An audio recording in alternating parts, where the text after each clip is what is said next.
What's up, guys? So today we are going to be reviewing this 2006 Honda Accord EXL. Wow, this is probably the most crappy vehicle I will ever review on my channel. I hope not, because I kind of like reviewing crappy vehicles. This is a beater. Let's get into it. Now, starting with the front, this vehicle has a special sport package that makes the hood more aerodynamic and gives you these brown decals. I'm just kidding. The owner of the vehicle rear-ended somebody. So the hood's a little bit messed up. You can see the chrome Honda emblem came off. Oh. Let's keep that placed right there. Look at these headlights. These are halogen headlights. All Honda Accords of this era came with these headlights. No HID headlights are available. One issue with these headlights is the bulbs will actually burn out, and that's actually the case if you go look over here. The bulbs are burned out. You can also get fog lights down here. I think it was an accessory was offered on the touring model. This isn't the highest model. This is more of like a mid-range trim, closer to the high end. But yeah, this is kind of the refresh. Also, they had a refresh in like 2006 or something that made this look a tiny bit different. You really only notice the refresh when we get to the rear, and I'll show you guys the taillights. These are the wheels you get with them. The EX and EXL models, these aren't the nicest wheels you can get on the Accord. Those would be on the touring model. But these are more upgraded wheels. I don't know, what do you guys want me to say about them? They look fine. I don't really have anything, I'm not gonna commend them like these are the best looking wheels, but it's wheels. Now let's talk about the paint. One issue with the Accords is that the paint peels, the clear coat peels off the paint, and it's like $1,000 fixed per body panel. Nobody's doing that with an old ass Accord like this, unless you're like a Accord enthusiast, and I don't even know why. But look at this. The paint, honestly, this paint is pretty messed up. This car has a lot of scratches. It's a beater. It's been through the ringer. I am not a fan of this paint color. Brown car, it's like a brown, gold, whatever color. I'm not a fan of it. You could have got this Accord, I think in a dark green. I think I've seen some. I think that looks a lot better. Yep, you got a locking gas tank, so nobody can siphon your gas. Let's look at the rear. So one thing that I think is really cool is this generation Accord came with standard LED taillights in 2006. A lot of the LEDs are out, but I think this is one of the first cars I remember that ever kind of started coming with LED taillights, and I always thought they looked cool when it first came out. And I also like how they're all red. The hybrid models, you can get this in a hybrid also, will give you a clear turn signal right here. But I also like how you get the brake or the reverse lights in the trunk right here, and it gave you these cool all red triangle taillights. I also like this right here for the third brake light. It gave it a little bit of a design element that made it a little bit more interesting. And this spoiler was also a Honda accessory. Pretty cool. Here's another thing I like though, is when you move down here, this is how you can tell somebody has a V6 or 4-cylinder model. This is the K24 2.4 liter 4-cylinder engine, has one single exhaust tip right here. I really like how all the exhaust tips on whether you got the 4-cylinder or the V6 model came with this little like chrome polish look around the side. And you can see there's a little hole on the other side for if you got the V6 model, which this one isn't. But let's get into the trunk. Right here to open it, there's a keyhole under here, but you have to go in the car and open it. So let's do that. So when you pull the trunk thing inside, it pops the trunk open like this. So if you accidentally hit it, you're gonna have to open it and close it. And look in here for a mid-sized vehicle. I guess this is a 2006, so it's not really as mid-size anymore. It's more of a compact vehicle compared to nowadays. This isn't that much trunk space. I've seen cars with a lot more trunk space. I would get inside and show you guys how I'm being kidnapped, but this is a really dirty trunk and it's full of crap, so I don't want to do that. But looking up here, all the carpeting material is removed. I feel like it didn't come from the factory like that. I feel like something happened with the taillights and they just took it off to replace the taillights, and then they never put it back on. Now let's get in the vehicle. So you did get keyless entry, not the keyless entry where you have the button on the door handles like new cars. Nope, this car didn't even come with that. You get keyless entry with the lock, unlock, the panic, and the trunk button on the key. But the base model of this car, which is called like the DX or something, you had to put the key in the door. This one you have to do that too because it's an old car, so the key fob battery died. You know, maybe the owner should just replace it. It's not hard to replace the key fob battery, but the key fob might even be broken. That happened before. You can't unlock it with this key. You have to use this special different Honda key, which is a different color than the normal key. But you go like that. And if you go 3 times to the right, it actually rolls down the windows. That's pretty cool. And if you go 3 times to the left, it rolls them up. That is a really cool feature, honestly. But let's get into the car. Oh, it's not locked. Okay, don't make fun of me because... Other way? I haven't used a car with a lock in the door, unlock in a few years, so. Third world problems. It is third world problems. Let's get in the car. Now, since this is the EXL model, you get leather seats, and they have held up absolutely terrible. The leather quality is horrible. Maybe it's because it isn't taken care of, but you can see for yourself how terrible this is. The seats aren't really comfortable at all. They don't feel well. I remember I had a 2004 Jetta with leather seats, and the leather quality felt way better. Granted, it is a Volkswagen. You kind of expect that, but these seats, I'm not a fan of the leather quality at all. You do get a 10-way or 8-way power driver's seat. In 2006? Really? On a car like this, that's kind of more common. Maybe if this was a Civic, that'd be cool. But if you look over on the side here, we'll show you when we get inside. You get lumbar on the side here. People don't even know that. Now, a lot of cars, you get lumbar on the passenger side of the driver's seat. There's a little lumbar thing that usually you only see it right here. You have a button down there. That's kind of cool. And to open up the trunk, you pull on this, and then you push on it to do the gas tank. Let's look at the door panels. These are the door panels. You get a decent amount of storage down in here. Since this is a higher model, you get this wood grain look trim. I doubt it's even real. Power windows came standard on every model, only auto on the driver's window. That's kind of expected in 2006. This is a kind of soft material. This is leather. Honestly, I feel like this is kind of a decent door panel. It's kind of nice. And you also get power mirrors. Look at that, you guys. An actual separate button for the heated mirrors. Normally, most cars, they have a button. When you press the rear defroster, it turns on the heated mirrors. I've never actually seen in a car an actual separate button for the heated mirrors. Volkswagen has it where you can just twist this and turns it to the heated mirrors, but not actual button. Really random. Here's a child lock mirror. That's all I gotta say about the door panel. Here, no premium sound system is available. You only get a 6-speaker Honda sound system. Honestly, it sounds terrible. In fact, it doesn't even work. The radio doesn't even work. That's the issue with these vehicles, is the radios won't even work half the time. This wasn't the first car. I remember I knew somebody who had a different Honda Accord with the navigation system, same like year. Their radio didn't even work either, and this one doesn't work. This is interesting. So the sunroof control buttons are right here. Honestly, and you get 2 blank buttons, of course. Honestly, I think it's a Honda thing. Usually sunroof buttons are up here. It's kind of interesting that they put it to the left right here.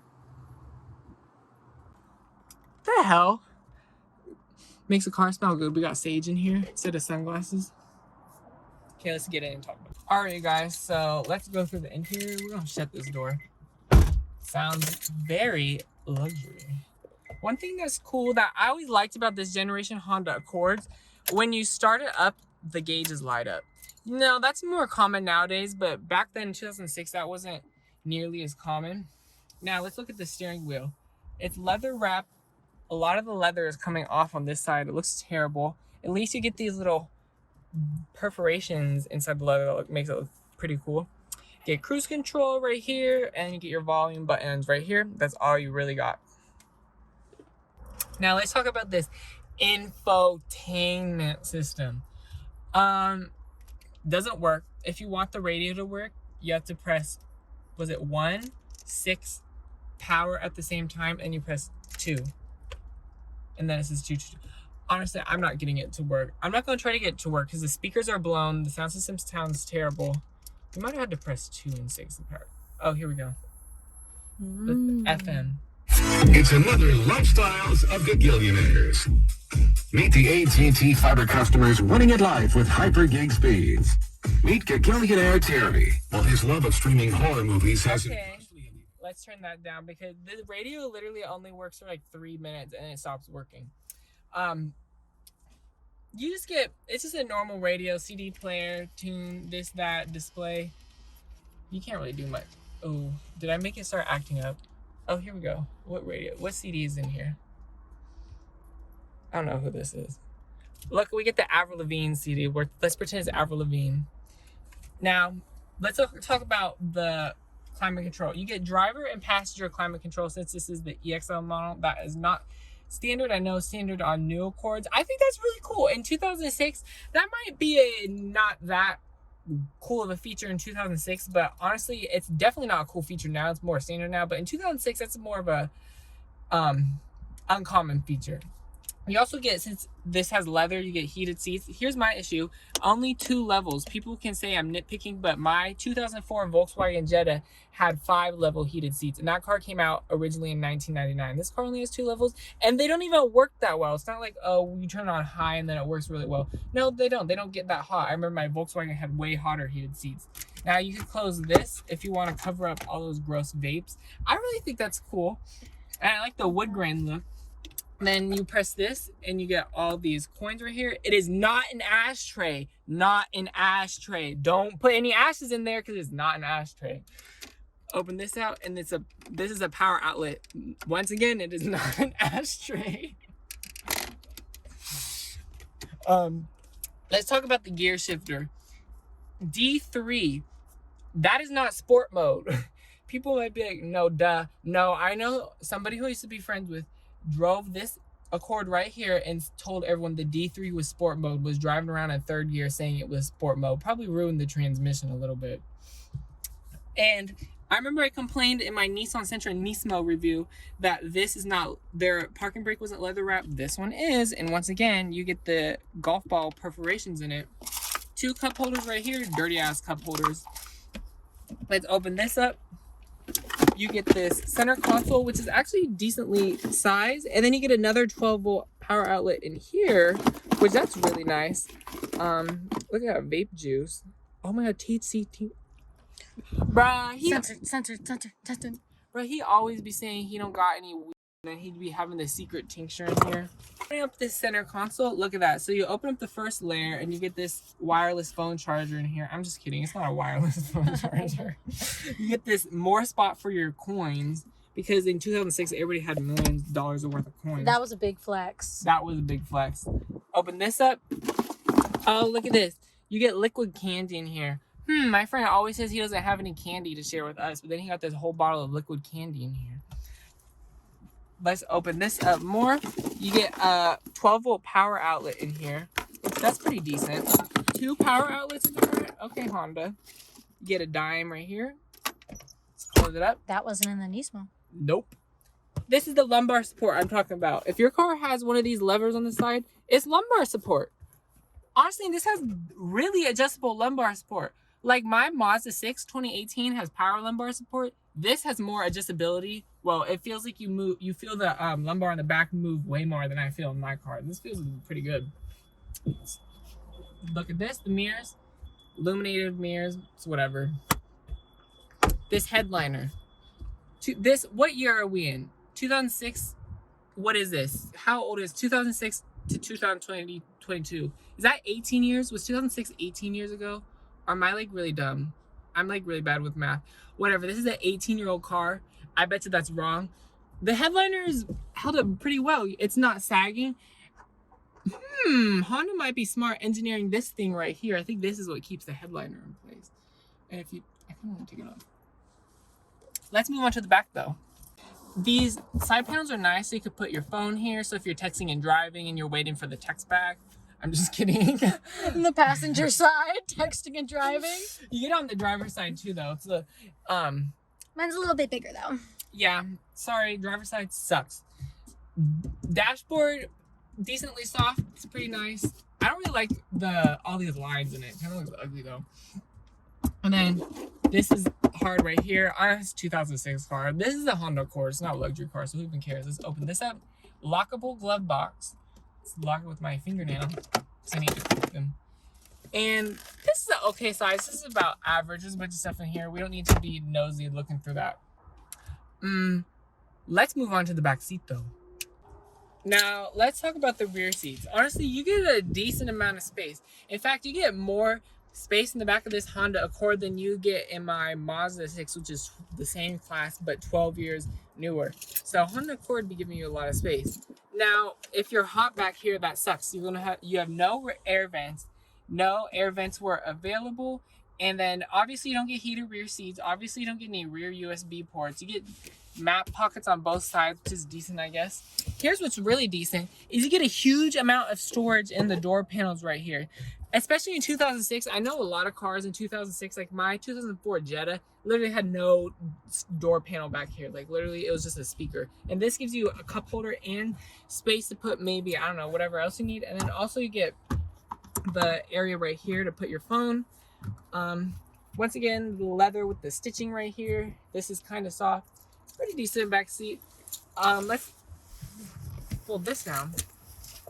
Sorry, this owner's crap is in the way.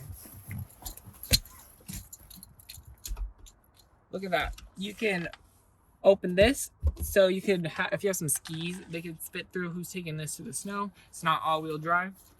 And then this has a bunch of sand on this. This probably hasn't been opened in years.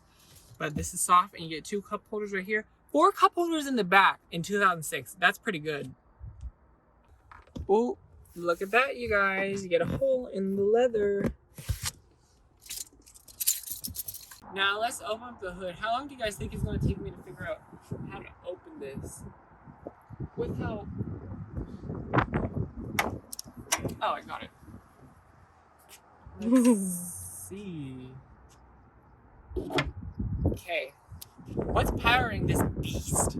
You got the K24 2.4 liter 4-cylinder producing 160 horsepower and 161 pound-foot of torque. You know what else is pretty cool? This has VTEC.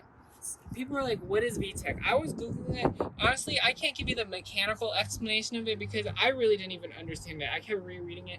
I don't understand mechanics like that. But what I can tell you is basically, this does some kind of thing where it opens up like the valves or something. So when you're at higher RPMs, like at above 5,500 RPM, makes this thing will start pulling a little bit faster than it would at lower RPMs. But what else is cool about this, since this is the K24 engine, this engine is really easily modifiable. A lot of people love to say good things about the K24 engine, and you can make the, I don't know about this engine specifically, but I know some versions of the K24 can make up to 800 horsepower if you do the right mods. So this one, this is a cool engine because you can do some mods to this. This isn't even the upgraded engine. You get a 3.0 liter V6 that does 0 to 60 in like 5.7 seconds in 2006. This is the base engine. You could do tons of mods to this, and you can make this thing fast. You can do turbo mods, and this thing also sounds really good. Let's do exhaust clip in a second.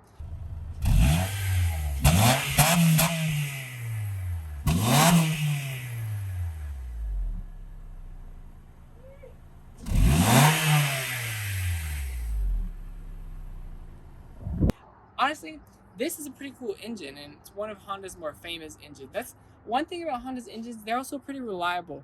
This engine doesn't really have much problems, but what does have problems is the transmission. This is a 5-speed auto transmission. You could have got a 5-speed manual in the 4-cylinder or a 6-speed auto or 6-speed manual in the V6. And this transmission isn't that reliable. It actually seems like some of them break before 100,000 miles. So you have to be careful with this transmission. And another thing is this car has ignition switch problems, so sometimes the car won't start or sometimes it'll stall, so that's something you need to be aware of. And it also has a lot of airbag problems. People say Hondas are really reliable vehicles. This generation Accord has some problems, and airbags is another one. And what MPGs does this get? 26 in the city, 36 on the highway in 2006. That's really good, honestly. I'm really a fan of how much MPG this gets on the highway. This is a gas saver. Damn, y'all. See how those brakes sound? These brakes, you barely touch the brakes and this thing like clamps and it stops. This thing like has really sensitive brakes. But let's set off. Do you guys hear that? This car makes a ton of noise because there's a ton of things wrong with it. We're still going to show y'all that 0 to 60. Let's...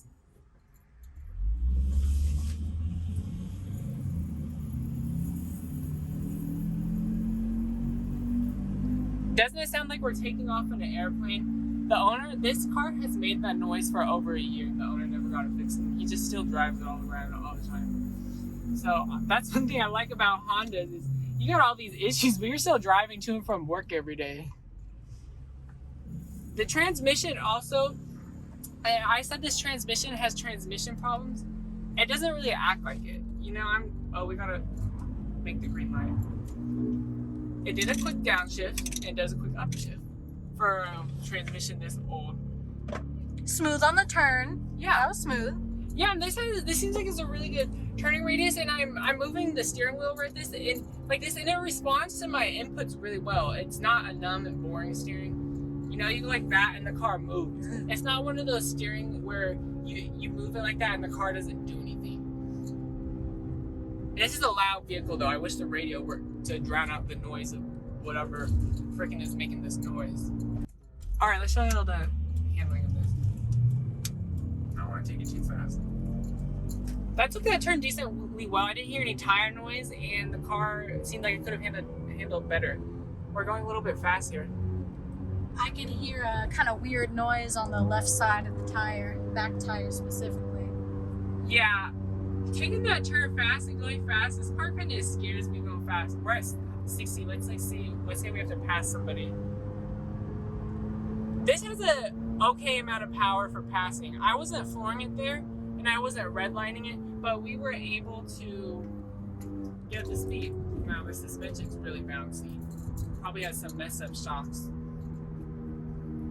Honestly though, this engine, all the issues this car has, I still feel like I would feel comfortable driving this maybe on a long journey. Granted, I'm not trying to take this on, you know, mountain roads, whipping it around, but if you need to get from A to B, you seem like you can.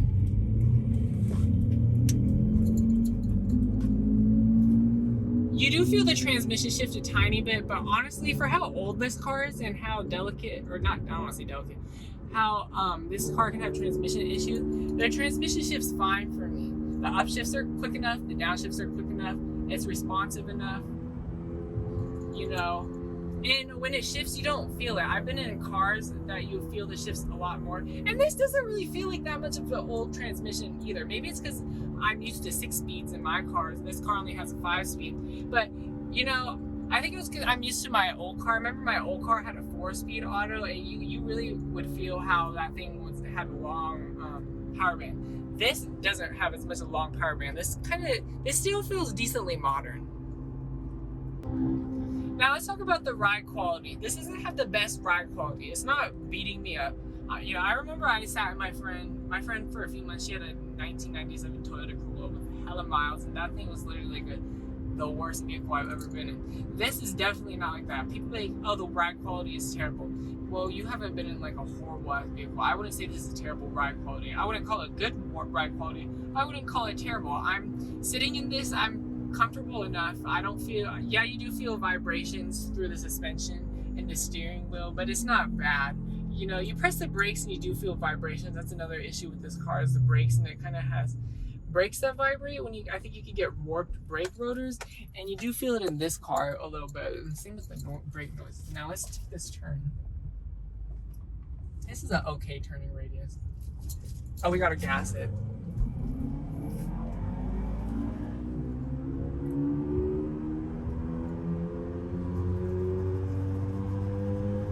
When the tires fly off. Dead ass. Honestly, I didn't really feel the VTEC kick in. Probably because this isn't a sports car, and you know, it has basically the same amount of torque as it does horsepower, so I didn't really feel the VTEC kicking, but you could kind of hear it. And if y'all can hear it over all the noises this car has, this car rattles, and everything's rattling in this car.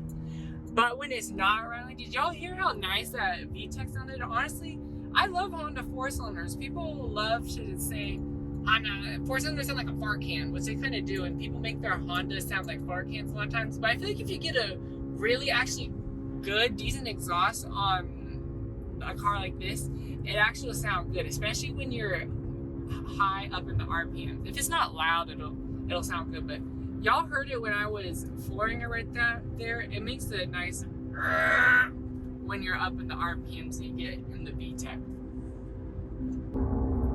Now let's talk about the brakes. I'm not gonna floor, but let's pretend we have to like stop decently hard.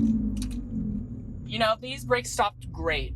I didn't even press them hard there. I just pressed them probably about halfway, and they stopped great. Granted, we were going like 40, But I'm confident in these brakes that if I was in an emergency situation, that these brakes would stop on time for it.